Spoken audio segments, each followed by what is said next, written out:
একটা গল্প দিয়ে শুরু করি। একটা গ্রামে চুরি হয়েছিল, চোর ধরা না পড়ায় গোটা গ্রামের লোককেই শাস্তি দেওয়া হলো।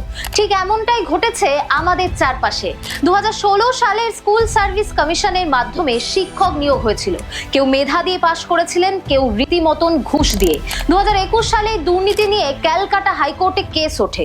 সিবিআই তদন্তে ধরা পড়ে প্রায় 9000 ওএমআর শিটে কারচুপি, সুপারিশ ছাড়া নিয়োগ, নথি গায়েব ইত্যাদি হয়েছে। মামলায় নাম উঠে আসে তৎকালীন শিক্ষামন্ত্রী পার্থ চট্টোপাধ্যায় ও তার ঘনিষ্ঠ অর্পিতা মুখোপাধ্যায়। তবে এবার 2025 সালে সুপ্রিম কোর্টের রায় দিল নিয়োগ প্রক্রিয়া নাকি বাতিল, আর ফলাফল প্রায় 25,753 জন শিক্ষক শিক্ষিকার চাকরি গেল। তাদেরকে বেতনের টাকাও ফেরত দিতে হবে 12% সুদে। যারা সৎভাবে চাকরি পেয়েছিল তাদেরকেও এক ঝটকায় ছেটে ফেলা হলো।